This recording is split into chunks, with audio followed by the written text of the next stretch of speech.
মিজানুর রহমান আজহারি সাহেবকে লন্ডনে যেতে দেওয়া হলো না। লন্ডনে যারা যেতে দিল না তারা তো আরো বেশি প্রচার করে দিল। পার্লামেন্টে এখন তার কথা নিয়ে কথা হচ্ছে। পার্লামেন্টে যখন একজন আলেমকে নিয়ে কথা হয়, এক সময় তিনি ছিলেন শুধু বাংলাদেশের, এখন লন্ডনের পার্লামেন্টে তাকে নিয়ে কথা হচ্ছে। ঠিক না বেঠি? সুতরাং বোঝা যায় আমার ভাইয়েরা, আপনি যতই চক্রান্ত করবেন, এই চক্রান্তের পরেই যিনি দিনকে বিজয়ী করে দিবেন তিনি কে? নিজেদেরকে পরিবর্তনের জন্য সত্যিকারের যুবক হওয়ার তামান্না গ্রহণ করি। তাবুক প্রান্তের সফরে গিয়ে 750 কিলোমিটার সফর করে গেলাম। আল্লাহর কসম করে বলছি, 750 কিলোমিটার সফর করে গিয়ে একজন সাহাবীর ঘটনা মনে হয়ে আমার সফরের কষ্টগুলো ভুলে গেলাম।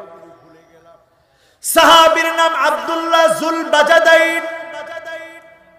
যেই সাহাবীর আসল নাম ছিল আব্দুল উজ্জা। মক্কা বিজয়ের পরে সাহাবীর মনে ইসলামের জন্য ভালোবাসা জেগে উঠল। চাচার সামনে এসে বলল, চাচারে আর দেরি করতে চাই না, কালেমা পড়ে আমিও মুসলমান হব। আর দূরে থাকতে চাই না, কালেমা পড়তে চাই। চাচা বলল, বাতিজারে শোনো, তুমি এতিম ছিলে, আমি লালন পালন করেছি, সব তোমাকে দিয়েছি। যেই পোশাক তুমি পরে আছো এই পোশাকটাও আমার দেওয়া, সব তুমি খুলে দাও যদি ইসলাম গ্রহণ করতে চাও। আব্দুল্লাহ জুল বাজাদাইন পরনের কাপড়গুলো খুলে দিলেন, মায়ের সামনে হাজির হলেন। লজ্জাস্থান ডেকে রেখেছে। মা সন্তানের পানে তাকায়া, সন্তানের দিকে তাকায়া লজ্জায় মা চোখ নামিয়ে ফেলেছে। একটা কম্বল সন্তানের দিকে ছুঁড়ে মেরেছে। আব্দুল উজ্জা নামক ব্যক্তিটি তরুণ কম্বল টাকতে ধরে টান মেরে ছিঁড়ে ফেলেছে। শরীরের উপরে একটা অংশ দিয়েছে, নিচের অংশ আরেকটা অংশ দিয়ে জড়িয়েছে, লজ্জাস্থানটাকে ডেকেছে। সেই মক্কা থেকে মদিনায় হাজির হয়েছে, নবীজির খিদমতে হাজির হয়ে ইসলাম গ্রহণ করেছে। আল্লাহর নবী আহলে সুফার সাহাবীরা যেখানে ছিলেন, নবীজি আব্দুল্লাহ জুল বাজাদাইনকে সেখানে থাকার ব্যবস্থা করে দিয়েছে। সেখানে যখন তিনি থাকা শুরু করলেন, জোরে জোরে কোরআন তেলাওয়াত করে, চিৎকার করে করে কোরআন তেলাওয়াত করে। ওমর ফারুক রাদিয়াল্লাহু তাআলা আনহু অভিযোগ করলেন, ইয়া রাসূলুল্লাহ, এত জোরে জোরে তেলাওয়াত করে আমাদের বড় কষ্ট হয়। আল্লাহর নবী বললেন, না না ওমর, এমন কথা বলো না। আমার আব্দুল্লাহ, যার উপাধি হলো জুল বাজাদাইন, মাত্র 2 টুকরা কম্বল নিয়ে ইসলামের জন্য এসেছে, কিচ্ছু আনতে পারে নাই, সব দিয়ে এসেছে। অনেক দাম দিয়ে, মূল্য দিয়ে ইসলাম গ্রহণ করেছে। আমার আব্দুল্লাহকে মনের ভালোবাসা মিশিয়ে কোরআন তেলাওয়াত করতে দাও, কোরআন পড়তে দাও আমার আব্দুল্লাহকে।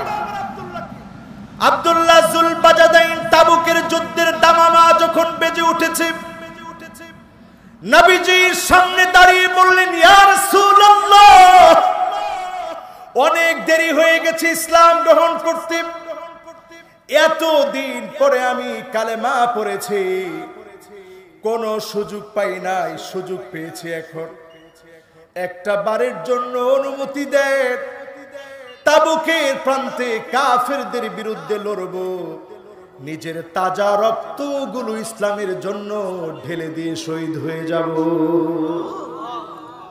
তাজা রক্তগুলো ঢেলে দিলেন। নবীজি সাল্লাল্লাহু আলাইহি সাল্লাম বললেন, আব্দুল্লাহ যাও একটা গাছের ছাল তুমি নিয়ে আসো। আব্দুল্লাহ জুল বাজাদাইন গাছের ছাল যখন নিয়ে এসেছে, আল্লাহর নবী বিশ্ব নবী গাছের ছালটা পরিয়ে দিয়ে আল্লাহর কাছে দুটি হাত তুলে বলেছে, আল্লাহুম্মা হাররিম দামাহু আলাল কুফফার। আমার আল্লাহ, আমার আব্দুল্লাহর রক্ত কাফেরদের জন্য তুমি হারাম বানায় দাও। চিৎকার মেরে বলেন আল্লাহু আকবার। কাফেরদের জন্য হারাম বানায়। আব্দুল্লাহ কেঁদে কেঁদে বললেন, ইয়া রাসূলুল্লাহ আমি এসেছি নিজের জীবনটাকে আল্লাহর রাহে বিলিয়ে দেওয়ার জন্য। আপনি কেমন দোয়া করে দিলেন? আল্লাহর নবী বললেন, আব্দুল্লাহ তাপ বেড়ে গিয়ে প্রচন্ড তাপের কারণেও যদি তুমি মারা যাও, গৃহে যদি শুয়েও মারা যাও, যিনি তোমাকে শহীদের মর্যাদা দান করবে, শহীদের মৌতের মর্যাদা দান করে দিবেন তিনি কে? আমরা কি ইসলামের জন্য শহীদ হতে চাই? আহারে মুসলমান, চাই? কথা কয় না, চাই? আজকে যদি এখান থেকে সিদ্ধান্ত নেই জমিনে দ্বীন কায়েম করার জন্য, এই জমিন যার, সে আল্লাহর জমিনে আল্লাহর দ্বীন কায়েমের জন্য আমার রক্তটা আব্দুল্লাহ জুল বাজাদাইনের মতো যদি আমি দেওয়ার জন্য সিদ্ধান্ত নিই, জ্বরের ঘোরে বিছনায় শুয়েও যদি আমরা মারা যাই, যিনি আমাদেরকে শহীদি মওত দান করে দিবেন তিনি কে? মান আরাদা শাহাদাতা বিসিদকিন বাল্লাগাহুল্লাহু মানাজিলাশ শুহাদা ওয়া ইন মাতা আলা ফিরাশিহি। বিছনায় শুয়েও যদি কেউ মারা যায়, শহীদি মওতের তামান্না থাকে, তাকেও যিনি শহীদের মর্যাদা দান করে দিবেন তিনি কে? আব্দুল্লাহ জুল বাজাদাইন তাবুকের প্রান্তে প্রচন্ড গরমের ভিতরে, প্রচন্ড গরমে জ্বর এসে দুনিয়া থেকে বিদায় নিলেন। সন্ধ্যাকালীন সময়ে রসুলের কাছে যখন সংবাদটা গেল, রসুল বললেন, বেলাল তোমার হাতের ভিতর আগুনটা রাখো। বাতি রাখলো নবীজি মুআজ্জিন হযরতে বিলালের হাতে। আল্লাহর নবী নিজে কবরের মধ্যে নামলেন।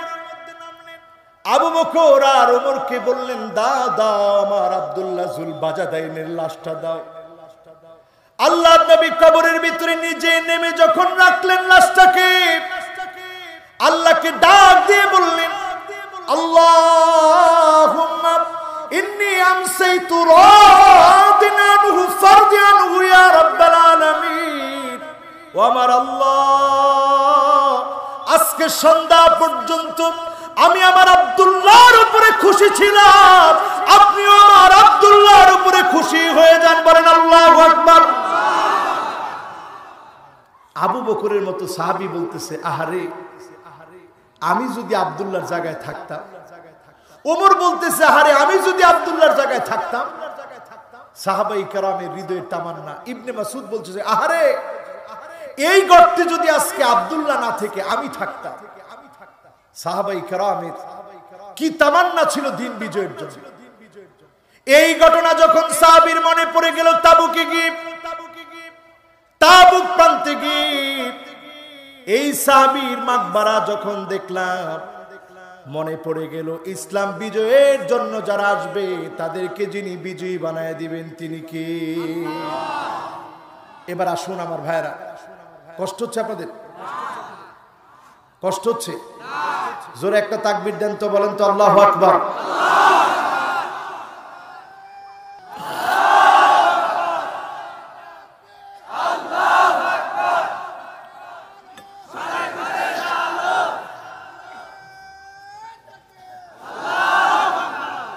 মাশাআল্লাহ, লিল্লাহে তাকবীর। এই তাকবীর দিতে আমাদের কোনো ভয় লাগে? জোরে কোন ভয় লাগে? আল্লাহ বলেছেন, ওয়াকাব্বিরহু তাকবীরা। তোমার শরীরের যতটুকু জোর আছে, শক্তি আছে, শক্তি এবং জোর দিয়ে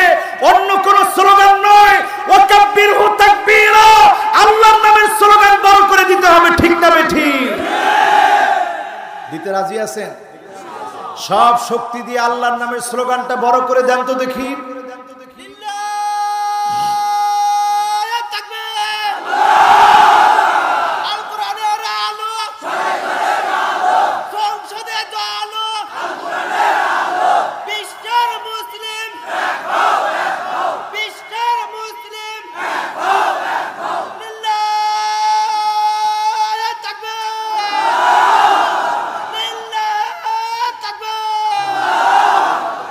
মাশাআল্লাহ, আজকে একজন আলেমের স্লোগান পেলাম। এই আলেমের স্লোগানের ভিতরে আল্লাহ রাব্বুল আলামিনের বরত্বের যে ঘোষণা এসেছে, রাষ্ট্রীয়ভাবে যেন এই স্লোগানকে আল্লাহ পাক কবুল করে নেয়। পড়েন আমিন। আমরা মুসলমানরা লিল্লাহে তাকবীর স্লোগানকে রাষ্ট্রীয় স্লোগান হিসেবে পেতে চাই, ঠিক না বেঠিক? আরো জোরে বলেন, ঠিক না বেঠিক?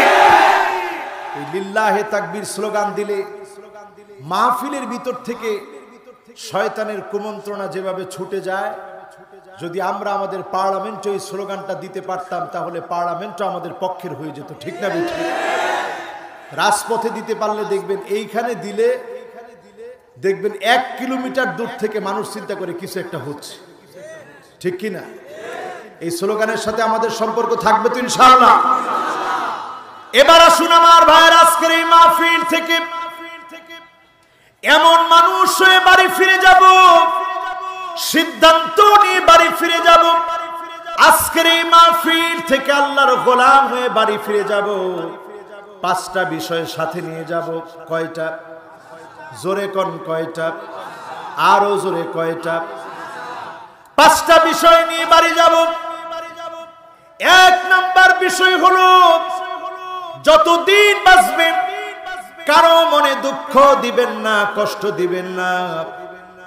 মানুষ যখন আপনাকে ভালোবাসবে, মানুষের মহব্বত যখন আপনি অর্জন করবেন, আপনি বুঝে নেবেন যিনি আপনাকে ভালোবেসে ফেলেছেন তিনি কে। এই জায়গাটায় আমরা খুব ভুল করি। এই জায়গার ভুলটা যতদিন দূর না হবে ততদিন ইসলামী বিপ্লব সম্ভব হবে। সবাই বলেন, সম্ভব হবে। ওয়াইন তুখালিতুহুম ফাইখওয়ানুকুম, আপনি বুকে টেনে নেন, কে কোন দল করে বড় কথা নয়। আপনি মুসলমান ভাইকে বুকে টেনে নেবেন, আপনি নামাজের জন্য ডাকবেন, আপনি ইসলামী বই পুস্তক পড়তে দিবেন, তাফসীর পড়তে দিবেন, কোরআন শিখাবেন, হাদিস শিখাবেন। ফলশ্রুতিতে দেখবেন সে আপনার ভাই হয়ে যাবে, ঠিক না বেঠিক? কিছু মানুষ দেখবেন এমন আছে, সে যখন ডান দিক দিয়ে যায় মানুষ বাঁ দিক দিয়ে হাঁটে, আর চিন্তা করে আল্লাহ তার সামনে আমারে ফাইল না, তার সামনে যেন আমি না পড়ি। এইরকম চরিত্রের মানুষ যারা আছেন তারা লিখে নেন, আপনাকে আল্লাহ রাব্বুল আলামিন ভালোবাসে। সবাই বলেন, ভালোবাসে। আল্লাহ যখন কাউকে ভালোবেসে ফেলেন, জিবরিলকে ডাক দিয়ে বলে, জিবরিল ইন্নী উহিব্বু ফুলানান ফাহিব্বুহু, আমি আমার অমুক গোলামটাকে ভালোবেসে ফেলেছি, তুমিও ভালোবেসে ফেলো। যখন জিবরিল ভালোবাসে, ফেরেশতারা ভালোবাসে, মানুষের কানে কানে পৌঁছায় দেয়, মানুষ ভালোবাসে। আজকে দেখেন মুফাসসিরে কোরআন যারা এই কোরআনের কথা বলে তাদেরকে জনগণ ভালোবাসে। এটা প্রমাণিত, এই ভালোবাসা আসমান থেকে এসেছে, ঠিক না বেঠিক?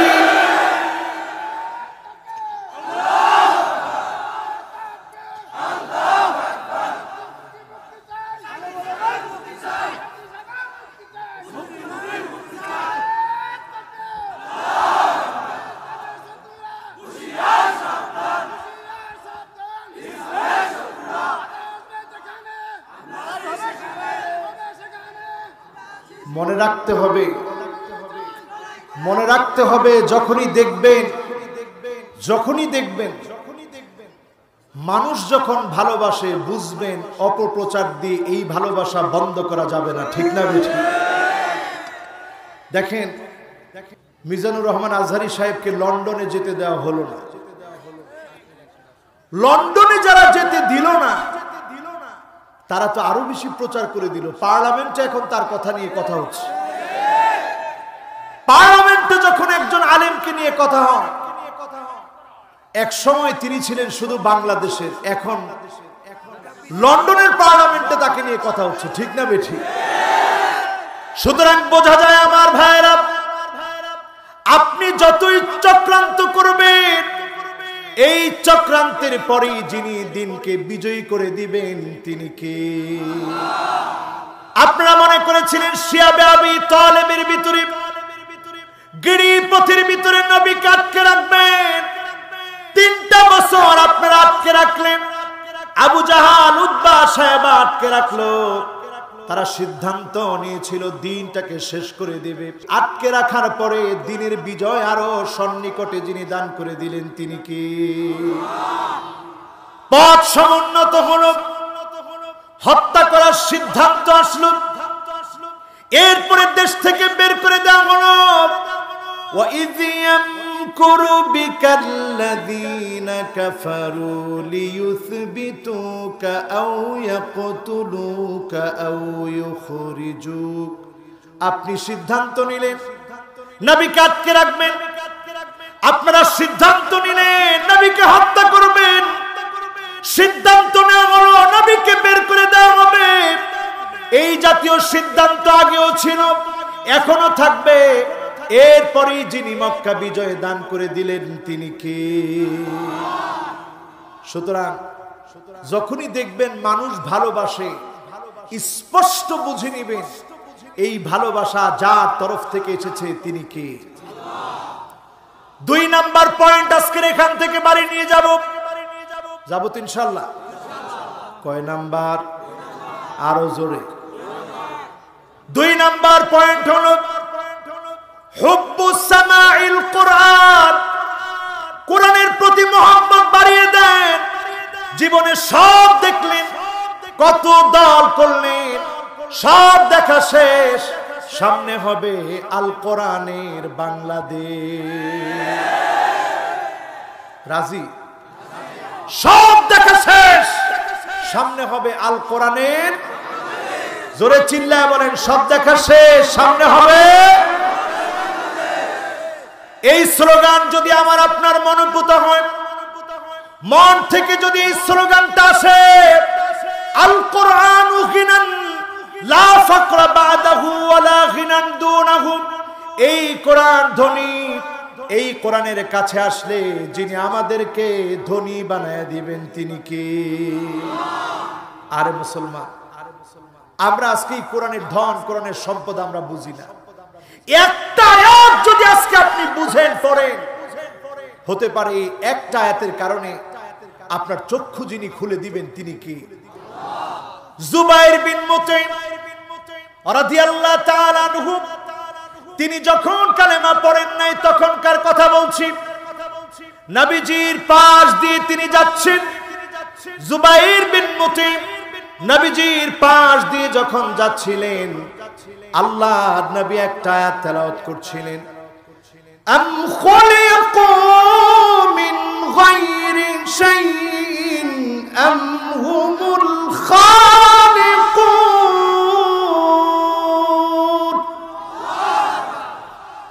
এই আয়াতটার তেলাওয়াত চলছে। জুবাইর বিন মুতাইম পাশ দিয়ে হেঁটে যাচ্ছিলেন, এই একটা আয়াত তিনি শুনলেন, তৎক্ষণাৎ চিন্তা করলেন, আফসোস, এতদিন ধরে কোথায় ছিলাম, কোন পথে হেঁটেছিলাম, আমি তো আমার নিজেকে বানাতে পারি নাই, আমার নাক আমি বানাই নাই, আমার কান আমি বানাই নাই, আমার চোখ আমি বানাই নাই, অঙ্গ প্রত্যঙ্গ গুলা কিছুই আমি বানাই নাই। যিনি সব সৃষ্টি করেছেন তিনি কে? হাল আতানাল ইনসানি হিনুম মিনাদ দাহর লাম ইয়াকুন শাইআম মাযকুরা। কিচ্ছু ছিলাম না, আল্লাহ আমাকে পরিচয় দিলেন। এক সময় মা আমার পরিচয় জানতো না, বাপ আমার পরিচয় জানতো না, কেউ আমাকে চিনতো না। যিনি আমার আপনার পরিচয়টা দান করে দিয়েছেন তিনি কে? এই কোরআনের কাছে যদি আসেন, জুবাইর বিন মুতাইম একটা আয়াত তেলাওয়াত শুনলেন, আর চিন্তা করছে হায় হায় কোন পথে হাঁটতেছি, এখনো ঈমান আনি নাই। তিনি তৎক্ষণাৎ চিন্তা করলেন, কাদা কলবি ইয়াতিরু লিল ইসলাম। ইসলাম নামক বিশাল আকাশের ভিতরে আমি যেন ছোট একটা পাখি হয়ে গেলাম। নবীজিকে বললাম এখনই কালেমা পড়ায় দেন। বিশ্বনবী কালেমা পড়ায় দিলেন। কালেমা পড়লাম, মুসলমান হয়ে গেলাম, কোরআনের ছাত্র হয়ে ধন্য হয়ে গেলাম। একটা জীবন পরিবর্তন করে দিবে। এজন্য কোরআনের প্রতি মহব্বত বাড়াতে আমরা রাজি আছি। সবাই বলেন রাজি আছি। এরপরে আসেন আমার ভাইরা 3 নম্বরে। কয় নাম্বার? জোরে কোন? 3 নাম্বার পয়েন্টে খুব শক্তিশালী ভাবে মজবুত ভাবে ধরতে হবে। আল্লাহ নবী বিশ্ব নবীকে আমরা ভালোবাসি। নবীজির বিরুদ্ধে যখন ফ্রান্স কোন কর্মকাণ্ড করে, আমার দেশের সবচেয়ে বড় মিছিল হয়। নবীর বিরুদ্ধে যদি কোনো কার্টুন আঁকে, সবচেয়ে বড় মিছিল প্রতিবাদটা আমার দেশে হয়, ঠিক না বেঠিক? ডেনমার্কে যখন পত্রিকায় কার্টুনিস্টের কার্টুন যখন ছাপানো হলো, সবচেয়ে বড় মিছিল আমার দেশেই হয়েছিল, ঠিক না বেঠিক? ওই কার্টুনিস্ট দীর্ঘদিন পুলিশ গার্ড নিয়ে চলছে, মনে করছে পুলিশ গার্ড তারে বাঁচাবে। পুলিশ গার্ড সত্তা আল্লাহ পাক ওই জালেমকে নাস্তানাবুদ করে দিয়েছে, ঠিক না বেঠিক? নাস্তিকরা আবার এখানে একটা প্রশ্ন করে। কি প্রশ্ন? কই হুজুর এটা নিয়ে আপনারা এত মাথা ব্যথা? খালি ফেসবুকে পোস্টার পোস্ট দিলেন, আপনাদের অনেক হুজুরও তো ওয়াজ করতে গিয়ে মারা গেছে, তো কার্টুনিস্ট মারা গেছে, এটা আপনারা এত ফলো করে দেওয়ার কারণ কি? আরে বেকুব, কার্টুনিস্ট মারা গেছে, আলেম ওলামা তাফসীর করে ফিরার পথে শহীদ হয়েছে। মুসলমান যখন যুদ্ধের ময়দানে গিয়ে জীবন দেয়, মুসলমান শহীদ হয়ে কোথায় যায়? আর যখন কাফির ইসলামের বিরুদ্ধে কথা বলে, লড়াইয়ের ময়দানে যখন আসে, কাফের মরার সঙ্গে সঙ্গে আল্লাহর জাহান্নামে যায়, ঠিক না বেঠিক? পরিষ্কার তো? বলেন পরিষ্কার তো? এই জন্য আমার ভাইরা 3 নাম্বার পয়েন্টে সজাগ হতে হবে। খেয়াল করে শুনবেন, যদি আল্লাহ নবীকে কেউ গালি দেয়, কোন কুলাঙ্গার কোন বেঈমান যদি গালি দেয়, মা বাকা হাদিহিল উম্মাহ বা'দা শাতমি নবীহা, নবীজিকে যদি কোন কুলাঙ্গার কোন বেঈমান গালি দেয়, কোন মুসলমান কখনো কশিনকালেও চুপ করে থাকতে পারে না, ঠিক না বেঠিক?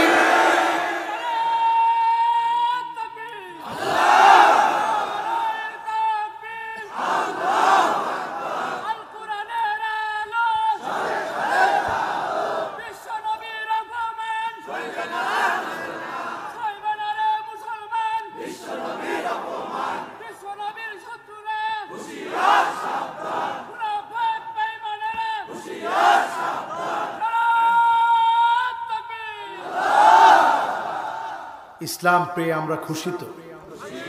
জোরে বলেন খুশি তো? আজারবাইজানে একটা ফুল আছে, খুব কান খাড়া করে শুনেন। আজারবাইজানে একটা ফুল আছে প্রাইম রোজ নামে। আজারবাইজানে সর্বপ্রথম এই ফুলটা আব্দুর রহমান নামক একজন ব্যক্তির বাড়িতে পাওয়া গেছে।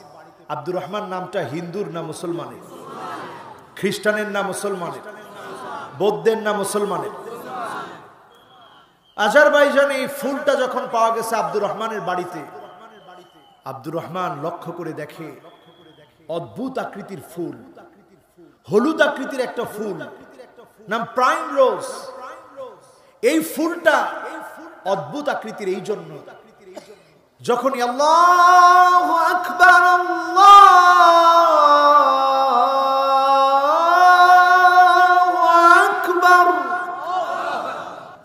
আজানের ধ্বনিটা যখনই দেওয়া হয়, আল্লাহু আকবার যখনই বলা হয়, তখনই প্রাইম রোজটা সাথে সাথে ফুটে উঠে। জোরে কোন সুবহানাল্লাহ।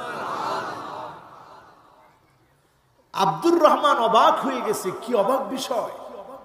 প্রাইম রোস্টার যখনই আল্লাহু আকবার শুনে তখনই ফুটে ওঠে তার বিশ্বাস, তার চিন্তা চেতনা, চারদিকের মানুষের কাছে প্রচার করল। আপনারা গুগলে সার্চ দিয়ে দেখবেন, সিএনএন এটাকে নিউজ করেছে, সেখানে গিয়ে অনেক রকমের মিউজিক বাজিয়েছে, আরাবিয়ান অনেক নাশিদ বাজিয়েছে। ইয়া সাইয়্যিদি ইশফা লানা, ইয়া সাইয়্যিদি ইশফা লানা, আল্লাহ আল্লাহ আল্লাহ আল্লাহ আল্লাহ আল্লাহ আল্লাহ আল্লাহ। দেখে না, তখন প্রাইম রোস্টার ফুটে না। অ্যারাবিক আনাশিদ বাজানো হলো, প্রাইম রোজার ফুটে না। বিভিন্ন মিউজিক দেওয়া হলো, প্রাইম রোজ ফুটে না। বিভিন্ন গানের প্রথম কলি, দ্বিতীয় কলি, তৃতীয় কলি বাজানো হলো, প্রাইম রোজ ফুটে না। সিএনএন নিজে নিউজ করেছে, তখনই কেবল প্রাইম রোজটা ফুটে যখন 5 ওয়াক্তের আজান মুয়াজ্জিন তার কণ্ঠ থেকে দেয়। চিল্লায় বলেন আল্লাহু আকবার। এমন আমার ভাইরা, এই একটা বিষয় নিয়ে যদি পৃথিবীবাসী চিন্তা করে, একজনও দূরে থাকতে পারবে না, প্রত্যেকই পড়ে নিতে হবে লা ইলাহা ইল্লাল্লাহু মুহাম্মাদুর রাসূলুল্লাহ সাল্লাল্লাহু আলাইহি সাল্লাম। কয় নম্বরে জানি আসি? বাকি আছে 3 নম্বরে আমার ভাইরা, ইত্তিবাউস সুন্নাহ। আমার নবী যেই বিষয়টিকে প্রতিষ্ঠিত করার জন্য এসেছে, মাউদিয়ানিন নবী সাল্লাল্লাহু আলাইহি সাল্লাম মিন কাউলিন আও ফি'লিন আও তাকরীরিন আও সিফা খিলকিয়া আও খুলুকিয়া হাকীকাতান আও হুকমান হাত্তাল হারাকাত ওয়াস সাকানাত ফিল ইয়াকযাতি ওয়া ফিল মানাম। আল্লাহর নবীর জীবন, কথা, কাজ, মন ও সমর্থন, চিন্তা চেতনা, আল্লাহর নবী মদিনার ভিতরে ক্ষমতা প্রতিষ্ঠা করে যা দেখিয়েছেন, আল্লাহর নবী মক্কা বিজয় করে যা দেখিয়েছেন, আল্লাহর নবীর ঘুম, উঠা, বসা, খাওয়া দাওয়া সবটা মেনে নেওয়ার নামই হচ্ছে মুসলমান। ঠিক না বেটি? কিছু মানেন, কিছু মানেন না। এই মার্কা মুসলমানের সংখ্যা এখন কম না বেশি? এই যে একটা মিসওয়াক, আরব দেশে ছোট ছোট মিসওয়াক রাখে পকেটের ভিতরে। আমিও সেদিন গিয়ে চিন্তা করলাম, আমিও রাখি, আমার শ্রোতাদেরকে বলবো রাখতে। ছোট্ট একটা মিসওয়াক, দাম কম না বেশি? কয় কম? দাম কম না বেশি? আরে টাকা দিয়ে কিনতে গেলে আপনি কম টাকায় কিনতে পারবেন, আল্লাহর আমলের মানদণ্ডে এটার দাম কম না বেশি? আল্লাহর নবী ইন্তেকালের আগে ফাতেমা রাদিয়াল্লাহু তাআলা আনহাকে আদর করতে পারেন না, কিন্তু নবীজি সাল্লাল্লাহু আলাইহি ওয়াসাল্লাম আম্মা জানকে দিয়েছেন, আয়েশা তুমি চাবিয়ে দাও। মিসওয়াকটা নরম করার মতো শক্তি ছিল না। ওই অবস্থায়ও আল্লাহর নবী ইন্তেকালের পূর্ব মুহূর্তে তিনি মিসওয়াক করেছেন। শেষ সময়ে বিশ্বনবী মিসওয়াক করলেন, জীবনের প্রান্তে প্রান্তে মিসওয়াক করলেন। ঘরের মধ্যে যখন তিনি আসতেন, বাদা বিসওয়াক, প্রথম কাজ তিনি ঘরে এসে মিসওয়াক করে নিতেন। তিনি নামাজের পূর্বে ওযু শুরুতে মিসওয়াক করতেন। আল্লাহর নবী স্পষ্ট জানিয়ে দিয়ে গেলেন, লাউলা নাশুক্কা আলা উম্মতি লা আমারতুহুম বিসওয়াক ইনদা কুল্লি সালাতিন। যদি উম্মতের উপরে কষ্ট হয়ে না যেত, এই মিসওয়াককে আমি ওযুর আগে ফরজ করে দিতাম, আবশ্যক করে দিতাম। মিসওয়াকের দাম কম না বেশি? এক একটা মিসওয়াক আজকে থেকে আমাদের জীবনের জন্য যতদিন বাঁচি এক একটা মিসওয়াক সাথে রাখবো। রাজি আছেন ইনশাআল্লাহ? আপনাদের এলাকার মধ্যে নিমের ঢাল কম না বেশি? কথা কয় না, কম না বেশি? কে কে মিসওয়াক রাখবেন একটু হাত তুলেন তো দেখি। যারা দিন বিজয়ের স্বপ্ন দেখেন মিসওয়াক নিবেন। তাবুক যুদ্ধের অস্ত্র ছিল মিসওয়াক। এই মিসওয়াক দেখেই হিরাক্লিয়াসের বাহিনী পরাভূত হতে বাধ্য হয়েছে। ঠিক না বেঠিক? দূর থেকে দাঁড়ায় দেখে গাছের ডাইল মুসলমান ছিটতেছে, আর এই ডাইল দিয়েই মিসওয়াক করতেছে। কয় সর্বনাশ, ডাইল সিরা যেমনি মিসওয়াক করতেছে আমগরে মনে আস্থা রাখবে না। 40,000 বাহিনী যারা সব ট্রেনিং প্রাপ্ত আর মুসলমান ক্ষুধার্ত, রসুল কইছে 15 জনে মিলে মিলে একটা একটা উট খাও। খাইতে খাইতে উট শেষ, বাহনের উট শেষ হয়ে যাচ্ছে। রসুল সাল্লাল্লাহু আলাইহি সাল্লাম 20 দিনে দেখতেছে উট টুট সব শেষ, আর ওই দিক দিয়ে কাফেররা দেখতেছে খালি গাছের ডাল ছিঁড়ে আর মুসলমান মিসওয়াক করে। সুবহানাল্লাহ। একটা বিষয় দেখার পরে কাফেরদের হৃদয়ের ভিতরে ভয় ঢুকে গেছে যে বাবারে বাবা, এইভাবে যদি গাছের ডাল ছিঁড়ে তারা মিসওয়াক করতে পারে আমাদের অবস্থা কি করবে আল্লাহই জানে। তো যারা এখানে বসছেন মিসওয়াকটা ইনশাআল্লাহ আজকে থেকে নিতে রাজি আছি তো ইনশাআল্লাহ। মনে রাখবেন আমার ভাইরা, আল্লাহ নবী পৃথিবীতে সব শিখিয়ে গিয়েছেন আল্লাহর নবী। এজন্য নবীর চরিত্রকে আল্লাহ বলেছেন লাকাদ কানা লাকুম ফি রাসূলিল্লাহি উসওয়াতুন হাসানাহ। রাসূলের জীবনীটা হচ্ছে উসওয়া। উসওয়ার কুদওয়ার মধ্যে পার্থক্য হচ্ছে এই, ওই মানুষটার জীবনীকে উসওয়া বলা হয় যার জীবনের প্রত্যেকটা কাজ, প্রত্যেকটা আমল, প্রত্যেকটা সময়, প্রত্যেকটা মুহূর্তকে আমল করা যায়, প্রত্যেকটা মুহূর্তকে অনুকরণ অনুসরণ করা যায়, ওইটার নাম হয় উসওয়া। জোরে বলেন আল্লাহু আকবার। আমার নেতা তোমার নেতা কি? এই স্লোগানটা কি পাবনার লোকেরা জানে? জোরে সোরে শোনায় দেন তো এই স্লোগানটা।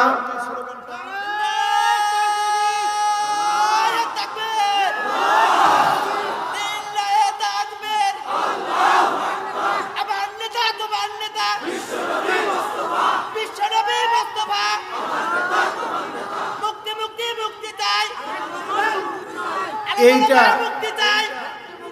আমরা আজকের মাহফিলে বলি, আলেমদের জন্য আমাদের মায়া মোহাব্বত কম না বেশি? যখন আলেমরা দেখবেন মাজলুম অবস্থায় আছে, আমার কথা না, আবু হুরায়রা রাদিয়াল্লাহু তাআলা আনহু বলছেন বুঝে নিবেন সময়টা বড় খারাপ। ঠিক না বেঠি? এই আলামত সামনে এনে যদি আমরা আজকের মাহফিলে বলি, তাহলে এই সময়টাতে আমাদের আল্লাহর কাছে পানাহা চাইতে হবে, দোয়া করতে হবে, আল্লাহ যেন আমাদেরকে হেফাজত করেন। পড়েন আমিন। সুন্নাহ মানতে আমরা রাজি আছি তো ইনশাআল্লাহ? কত নাম্বার? 4 নাম্বার আসেন আমার ভাইয়ের আল ইবতিলা। যখন দেখবেন পরীক্ষার পর পরীক্ষা আসতেছে, আপনি বুঝে নিবেন এরপরই যিনি বিজয় দিবেন তিনি কে। এরপর 5 নাম্বার। সবাই আছেন তো? উঠেন না একজন? আছেন তো সবাই? জোরে একটা তাকবীর দিয়ে বলেন আল্লাহু আকবার। কয় নাম্বার? 4 নাম্বারের পরে 5 নাম্বার আমার ভাইরা, হুসনুল খাতিমা। যার শেষ ভালো, বুঝে নিবেন তার সব ভালো। সারা জীবন ইসলামের বিরুদ্ধাচরণ করলেন আর স্বপ্ন দেখলেন আপনার শেষ ভালো হবে, আপনি পাগল। ঠিক না বেঠি? সারা জীবন ইসলামের বিরুদ্ধাচরণ করলেন, স্বপ্ন দেখলেন আপনার শেষ ভালো হবে না। শেষ কার ভালো হবে? শেষ ওই লোকটার ভালো হবে, ওই লোকটার শেষ ভালো হবে যেই লোকটা সারা জীবন ইসলামের পক্ষে ছিল, ইসলামী বিজয়ের জন্য চেষ্টা করেছে। তার শেষটাকে যিনি ভালো বানায় দিবেন তিনি কে? সাহাবী প্রশ্ন করলেন, ইয়া রাসূলুল্লাহ, কেমনে বুঝবো শেষ ভালো হবে?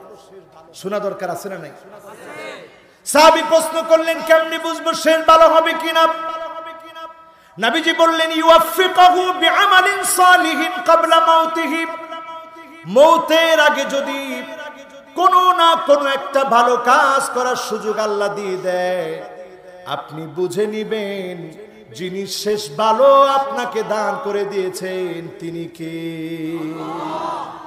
আরে মুসলমান, কত মানুষ এমনে সেমনে মারা যাচ্ছে, এদিক সেদিক কত মানুষ মারা যাচ্ছে। এই করোনাকালীন সময় একটু চিন্তা করেন, আজকে মাহফিল হবে, আমরা এটা চিন্তাও করতে পারি না। এতটুকুন সুযোগ যিনি আমাদেরকে দিয়েছেন তিনি কি? আল্লাহ। এজন্য আপনারা খুশি না বেজার? আল্লাহকে হাতটা উঠায়া 5টা নাম ধরে এখন আমরা ডাক দিব। 5টা কথার শেষ কথায় শেষে 5টা নাম ধরে ডাক দিব। সকলে একটু আঙ্গুলটা উঠাবো। সবাই উঠেছেন? এখনো যারা যারা দাঁড়ায় দাঁড়ায় কষ্ট করে ওয়াজ শুনেছেন আপনারা একটু বসে পড়বেন। 5টা নাম ধরে আল্লাহ ডাক দিব। আমি একটু দেখতেছি আঙ্গুল সবাই উঠেছে কিনা। মাশাআল্লাহ, আজকের মাহফিলটা আমি মনে করতেছি মাকবুল একটা মাহফিল। শেষ পর্যন্ত শ্রোতারা গভীর আগ্রহ নিয়ে বসা আছে। কয়টা নাম ধরে ডাক দিব? আল্লাহকে প্রথমেই যেই নামটা ধরে ডাক দিব, 1 নাম্বার নাম হলো আল্লাহ। মোহাব্বত ভরে ডাক দিয়ে বলেন আল্লাহ।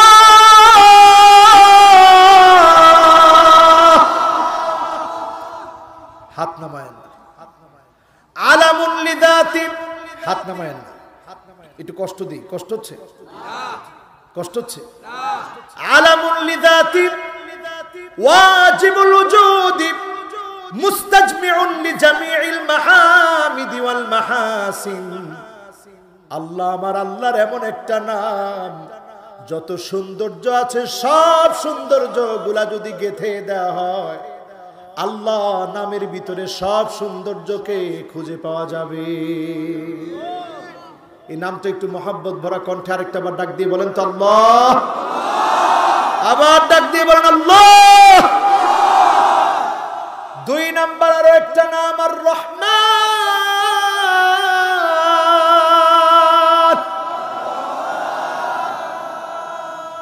3 নাম্বার আমার আল্লাহর আরো একটা নাম আর রহিম।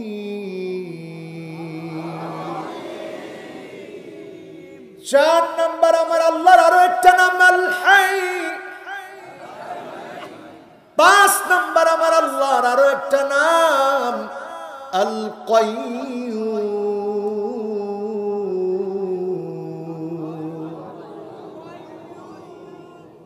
কয়টা হলো?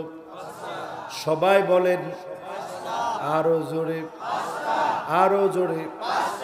1 নাম্বার কি? 2 নাম্বার কি? 3 নাম্বার কি? 4 নাম্বার কি? 5 নাম্বার কি? জীবনে যতদিন বাঁচবেন, হাত নামায়েন না, কষ্ট হইতেছে আপনাদের? আমিও তো হাত উঁচা করে রাখছি, কষ্ট হচ্ছে? জীবনে যতদিন বাঁচবেন এই 5টা নাম ধরে আল্লাহকে ডাকবেন। নবীজি আমাদেরকে শিখিয়ে গেছেন এই 5টা নাম ধরে যদি আপনি ডাকেন, যিনি আপনার ডাকে আমার ডাকে সাড়া দিবেন তিনি কে? নবীজি আল্লাহকে আদর করে বলতেন আসসালুকা বিসমিকাল আযম। আমার আল্লাহ আপনার ইসমে আযম সেরা সেরা 5টা নাম ধরে ডেকেছি। আল্লাহ আপনি ডাকে সাড়া দিয়ে দেন। যত কিছু আপনার শেষ সময়টা আল্লাহ পাক শহীদের তামান্নায় পূর্ণ করে জান্নাতের জন্য আল্লাহ কবুল করে ফেলেছে। ঠিক না বেঠিক? মনে দুঃখ আছে?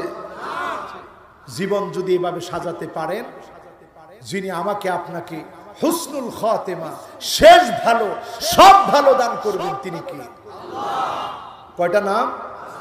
এই 5টা নাম আমরা সকলে বাড়ি নিয়ে যেতে রাজি আছি তো ইনশাআল্লাহ। এখন এই হাতগুলা, এই 5টা হাত এইভাবে করে মুঠ করে পকেটের ভিতরে দিয়ে দেন। দিছেন? মাহফিল কর্তৃপক্ষ আমাকে শেষে এসে বলছে, একজন উঠেন না, কিন্তু শেষে এসে বলছে হুজুর একটু দয়া করে কালেকশন করেন। আমি এটা প্রশ্ন, কি কি কাজ করলে ঈমান বৃদ্ধি পাবে? প্রশ্ন শুনবেন ইনশাআল্লাহ। কি কি কাজ করলে ঈমান বৃদ্ধি পাবে? হালাওয়াতুল ঈমান, ঈমানের স্বাদ বৃদ্ধির জন্য বেশি বেশি আল্লাহর জিকির করবেন, সময় মতো সালাত আদায় করবেন, দরুদ শরীফ পড়বেন। যিনি ঈমান বৃদ্ধি করে দিবেন তিনি কে? আমলে সালেহ বেশি বেশি করলে ঈমান বৃদ্ধি পাবে। আল ঈমানু ইয়াজিদু ওয়া ইয়ানকুস, ঈমান বাড়বে, বাড়ে এবং কমে। সুতরাং যখন আপনি আমলে সুরতে থাকবেন আল্লাহ পাক ঈমান বাড়িয়ে দিবেন। এরপরে মৃত ব্যক্তির জন্য 40 দিনে 40 করা, এটা কতটুকু জরুরি? আসলে মৃত ব্যক্তির জন্য 40 করা এটা জরুরি না। আমাদের দেশে এটা আমরা খুব জরুরি মনে করি। 7 দিনে অথবা 40 দিনে মানুষ খাওয়ানো খুব জরুরি মনে করি। এটা খুব জরুরি কাজ না, বরং আমরা মৃত ব্যক্তিদের জন্য আল্লাহ রাব্বুল আলামিনের কাছে দোয়া করব বেশি বেশি। এবং যদি আপনি কাউকে খানা খাওয়ান 7 দিনে 40 দিনে না, যে কোনো দিনে আপনি কিছু খাওয়ালেন, আইয়ুল ইসলামি খায়রুন ক্বালা তুতঈমুত তাআম ওয়া তুকরিউস সালাম আলা মান আরাফতা ওয়া মান লাম তারিফ। যে কাউকে আপনি খানা খাওয়াতে পারেন, সালাম দিতে পারেন, এতে করে সওয়াব বৃদ্ধি হবে। কিন্তু আপনি 40 অথবা 7 দিনে এটাকে সীমাবদ্ধ করে আপনি এই কাজটা করবেন না। এই কাজের অথরিটি ইসলাম আপনাকে দেয় না, অথেন্টিক সোর্স থেকে এটা পাওয়া যায়। আমার মা বোনেরা যারা এসেছেন, আপনারাও এই মাহফিলে ইনশাআল্লাহ অংশগ্রহণ করে যাবেন। ইনশাআল্লাহ আপনারা সকলেই অংশগ্রহণ করে যাবেন। আমি নেককার সন্তান পাবার জন্য কোনো আমল আছে কিনা? অবশ্যই আছে। ইয়াহাবু লিমান ইয়াশাউ ইনাসাও ওয়া ইয়াহাবু লিমান ইয়াশাউ যুকুর আও ইউযাওয়িজুহুম যুকরানা ওয়া ইনাসা। এই আয়াতটা 2015 সনে যখন আমি হজে গেলাম, সুদাইসি সাহেব তেলাওয়াত করতে গিয়ে এত পরিমাণ কাঁদলেন এই আয়াতটা, আমি অবাক হয়ে গেলাম যে এতবার তিনি কাঁদছেন, পড়তে গিয়ে কাঁদছেন। ইয়াহাবু লিমান ইয়াশাউ ইনাসাও ওয়া ইয়াহাবু লিমান ইয়াশাউ যুকুর বলেই তিনি কাঁদতেছেন। কাঁদতে কাঁদতে হয়রান পেরেশান হয়ে যাচ্ছেন।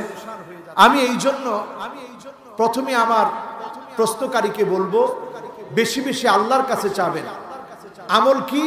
আমল হচ্ছে আল্লাহর কাছে বলবেন সব সময়, আল্লাহর কাছে এই দোয়াটা পড়বেন আর বলবেন কুররাতা আয়ুনি ওয়াজআলনা লিল মুত্তাকিনা ইমামা রব্বানা হাব লানা মিন আজওয়াজিনা ওয়া যুররিয়াতিনা কুররাতা আয়ুনি ওয়াজআলনা লিল মুত্তাকিনা ইমামা। এই আমলটা বেশি বেশি করবেন, আল্লাহ পাকের কাছে চাইবেন। আল্লাহ পাকের কাছে কোনো কিছু অসম্ভব নাই। ইব্রাহিম আলাইহিস সালাতু ওয়াস সালামকে আল্লাহ পাক 86 বছর পরে সন্তান দান করলেন। সুতরাং সন্তান লাভের জন্য নেক কাজ বেশি বেশি করবেন, আল্লাহর কাছে দোয়া করবেন। আল্লাহ অবশ্যই মাহরুম করবে না, সন্তান আদি আল্লাহ দান করবেন। আরেকজন প্রশ্ন করেছেন, নাপাক মহিলাদের হাতের রান্না খাওয়া যাবে কিনা? নবীজি সাল্লাল্লাহু আলাইহি সাল্লাম স্পষ্ট একটা হাদিসের ভিতরে ইহুদিদের খিলাফ করতে বললেন। অনেক হাদিসের ভিতরে রাসূলুল্লাহ সাল্লাল্লাহু আলাইহি সাল্লাম বলেছেন খালিফুল ইয়াহুদ, ইহুদিদের বিপরীত করো। ইহুদিরা যখনই কোনো মহিলা অসুস্থ হয়ে যেত, ইহুদিরা তার রান্না বান্না, তার সাথে থাকা সব আলাদা করে দিত। রাসূলুল্লাহ সাল্লাল্লাহু আলাইহি সাল্লাম বললেন খালিফুল ইয়াহুদ, ইহুদিদের বিপরীত করো। ইহুদিরা যখন মহিলারা হায়েজা হয় তখন তাদের থেকে দূরে থাকে, আর মুসলমানেরা যখন মহিলারা হায়েজা হয় তার রান্না বান্না খায়, তার সাথে থাকে, কোনো কিছুতে কোনো অসুবিধা নেই। শুধু তাদের সাথে সহবাস করা যাবে না, সহ অবস্থান করা যাবে কিন্তু সহবাস করা যাবে না। সহ অবস্থান করা যাবে, সহবাস করা যাবে না। ইসলাম খুব স্পষ্ট করে দিয়েছে। আম্মা জান বলছে, আমি হায়েজা ছিলাম, আল্লাহর নবী আমার সঙ্গে খেয়েছে। আমি হাড় চাবিয়ে রেখেছি, ওই হাড় আল্লাহর নবী খেয়েছে। আমি পানি খেয়েছি, ওই পাত্র থেকে আল্লাহর নবী পানি খেয়েছে। আমি গোসল করেছি, ওই পাত্র থেকে আল্লাহর নবী গোসল করেছে। সুবহানাল্লাহ। সুতরাং যখন মহিলারা এই অবস্থায় থাকে তখন কোনো অসুবিধা নেই, তাদের সঙ্গে কথাবার্তা বলা, তাদের রান্নাবান্না খাওয়া, এতে কোনো অসুবিধা নেই। এটাই তাদের সাথে সুন্দরতম আচরণ ইসলাম আমাদেরকে শিখিয়েছে। স্বামী কথায় কথায় বলে তোমাকে তালাক দিব, তবে কি তালাক হবে? এক বোন প্রশ্ন করেছে। তালাক এটা খুব সেনসিটিভ ইস্যু, এটা আবগাদুল হালাল। শরীয়তের সবচেয়ে নিকৃষ্ট হালাল হলো, নিম্ন স্তরের হালাল হলো তালাকের বিষয়টি। ইসলাম এটাকে এক বাক্যে আপনাকে বৈধ করে দেয়নি। আপনার মন চাইলো আপনি তালাক দিয়ে দিবেন, মন চাইলো আর আপনি স্ত্রীর গায়ে হাত তুলবেন। ইসলাম কোনোভাবেই এটাকে বৈধ করেনি। ইসলাম বলেছে আপনি যদি আপনার পরিবারের কাছে উত্তম হতে পারেন, রাসূলুল্লাহ সাল্লাল্লাহু আলাইহি সাল্লাম বলেছেন খায়রুকুম খায়রুকুম লিআহলিহি ওয়া আনা খায়রুকুম লিআহলি। আমি আমার পরিবারের কাছে শ্রেষ্ঠ, আমি আমার পরিবারের কাছে সেরা। আপনি যদি পরিবারের কাছে সেরা শ্রেষ্ঠ হতে পারেন তাহলে আপনি আল্লাহর কাছেও সেরা হবেন। কাজে আপনি কথায় কথায় স্ত্রীকে তালাক দিবেন, এরকম স্বামী হলে আপনি আপনার পরিবারের কাছে সেরা হতে পারেন না। নবীজি সাল্লাল্লাহু আলাইহি সাল্লাম একদিন আম্মা জানকে বললেন, অমুক এক ব্যক্তির কথা বলে দৃষ্টান্ত দিয়ে বললেন, তারা খুব একজন একজনকে ভালোবাসতো, কিন্তু তারা শেষমেশে তালাক দিয়ে দিয়েছে, কিন্তু আমি তোমাকে ভালোবাসি, কোনো দিনের জন্য তোমাকে তালাক দিব না। সুবহানাল্লাহ বিহামদি। সুতরাং দেখুন, বারবার তালাক দেওয়ার কথা বলা, এটি ইসলাম শরীয়ত আমাদেরকে কোনোভাবেই শেখায় না। তবে হ্যাঁ, স্ত্রীর এমন আচরণ প্রকাশিত হয়েছে যে আচরণের পরে ইসলামের যে স্তরগুলো আছে সব আপনি করেছেন। শয়ন গৃহ আলাদা করেছেন, আপনি সংশোধনের জন্য দুই পরিবারকে ডেকেছেন, আপনি লঘু প্রহার করেছেন, আপনি মিটমাট করার চেষ্টা করেছেন, কোনোভাবেই কোনো কাজ হচ্ছে না। এরপরে এক তালাক দিয়েছেন, এতেও আপনার কোনো সমাধান হয় নাই। দুই তালাক দিয়েছেন, এরপরেও কোনো সমাধান হয় নাই। এরপরের স্তর হচ্ছে তিন তালাক দেওয়া। একবারে তিন তালাক দেওয়ারও কোনো সুযোগ ইসলাম প্রথমেই আপনার জন্য রাখে নাই। কাজী ইসলামের সব পদ্ধতিগুলো হচ্ছে অত্যন্ত লজিক্যাল। ইসলাম কারো জন্য কোনো ক্ষতি সাধন হোক এটা ইসলাম চায় না। লা দরারা ওয়ালা দিরারা ফিল ইসলাম। একজন আরেকজনের পক্ষ থেকে ক্ষতিগ্রস্ত হবে এটা ইসলাম চায় না। কাজী কথায় কথায় তালাক দেওয়ার কোনো সুযোগ পুরুষের জন্য দেওয়া হয় নাই। এবার আরেকজন জানতে চেয়েছেন, দ্বিতীয় বিয়ের বিধান কি হুজুর জানেন? দ্বিতীয় বিবাহের বিধান হচ্ছে, যদি কারো সামর্থ্য থাকে, সমান আচরণ করার সুযোগ থাকে, তাহলে এটার বৈধতা আছে। ইসলাম আপনাকে বাধ্য করে না যে তুমি দ্বিতীয় বিবাহ করো। রাসূল সাল্লাল্লাহু আলাইহি সাল্লামের কাছে একজন ব্যক্তি আসলো, ইয়া রাসূলুল্লাহ, আমি ইসলাম গ্রহণ করব, আমার 10 জন স্ত্রী আছে। কয়টা? কথা কোন কয়টা? 10 জন স্ত্রী আছে। এই 10 জন স্ত্রী আমার আছে, এখন আমি ইসলাম গ্রহণ করব। রাসূল বলছে, ঠিক আছে, ফাখতার মিনহুন্না আরবা, এই 10 জন থেকে তুমি 4 জনকে বেছে নাও। ইসলাম পূর্ব জীবন ব্যবস্থা ছিল এমন, এক একজনের স্ত্রী ছিল 100 জন, 200 জন, 300 জন, হিসাব ছাড়া। সেখান থেকে ইসলাম একটা হিসাবের মধ্যে আপনাকে বাউন্ডারি দিয়ে দিল। কয়জন? আরে কথা কয় না, কয়জন? 4 জন। এই বাউন্ডারি ইসলাম আপনাকে দিয়ে দিল। এই বাউন্ডারি, হুদুদ, এই সীমানা আপনি অতিক্রম করবেন না। আপনার যদি সামর্থ্য থাকে, সক্ষমতা থাকে, প্রয়োজন থাকে, সর্বোচ্চ আপনি 4টি বিবাহ করতে পারেন। তবে আল্লাহ তাআদিলু, যদি আদালত স্থাপন করতে না পারেন তাহলে ফাওয়াহিদা। কয়টা? কথা কয় না, কয়টা?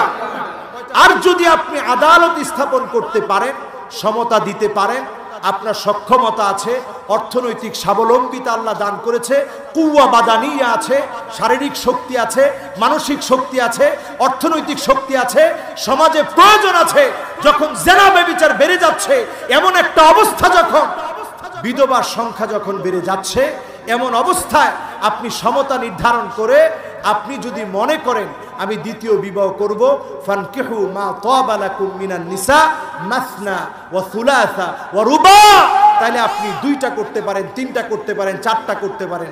তবে শর্ত হচ্ছে সমতা রক্ষা করা লাগবে। যদি না পারেন তাহলে কয়টা?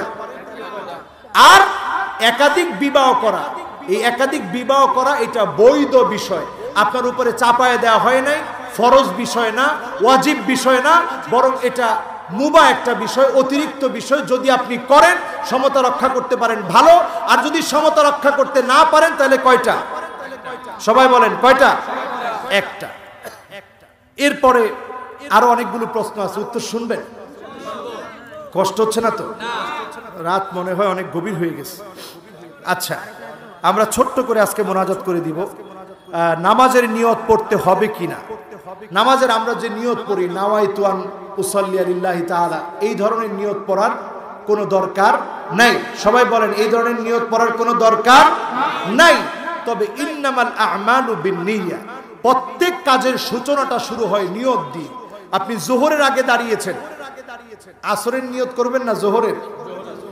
যদি আপনি এটা মনে মনে করেন, মনের কথা যিনি বুঝেন তিনি কে? আলিমুন বিযাতি সুদূর, অন্তরের সব খবর যিনি রাখেন তিনি কে? যোহরের ফরজ নামাজে দাঁড়ায় নিয়ত করলেন, ফরজের নিয়ত করলাম, এই নিয়তটাই যিনি কবুল করে নেবেন তিনি কে? আল্লাহ তাআলা। কাজী নিয়তটা মৌখিকভাবে নাওয়াইতু আন আরবি বলে বলে করার কোনো দরকার নেই। আপনি সরাসরি মনের মধ্যে যেটা উদ্রেক হবে সেটাকে জাগ্রত করে দাঁড়িয়ে যাবেন, এটার নামই নিয়ত। এরপরে আরেকজন জানতে চেয়েছেন, সম্মিলিত মোনাজাত করা যাবে কি ফরজ নামাজের পর? ফরজ নামাজের পর সম্মিলিত মোনাজাতের পূর্বে আমাদের জানা প্রয়োজন, রাসূল সাল্লাল্লাহু আলাইহি ওয়াসাল্লাম ফরজ নামাজের পরে কি সম্মিলিত মোনাজাত করছে না অন্য আমল করছে? কি করছে? আগে দোয়া পড়েছে, মাসনুন দোয়া। আপনি এখন আরব দেশে যান, আরবের প্রত্যেকটা দেশে যান। আমি মিশর আল আজহার বিশ্ববিদ্যালয়ে পড়েছি। বাংলাদেশে যেটা হয়, আমি এটাকে কোনোভাবেই নাবুদক বলছি না, অথবা এটাকে নাখুশ করছি না, তবে আমি এটা বলবো, আগে রসুলের আমল না আমাদের মন গড়া আমল? কথা বলেন, আমাদের আমল না মন গড়া আমল? রসুলের আমল না মন গড়া আমল? রসুলের আমল। তাহলে রসুলের আমল কি? রসুলের আমল হচ্ছে, রসুল যখনই সালামটা ফিরাতেন, আল্লাহু আকবার, আস্তাগফিরুল্লাহ, আস্তাগফিরুল্লাহ, আস্তাগফিরুল্লাহ, আল্লাহুম্মা লা মানি'a লিমা আ'তাইত ওয়া লা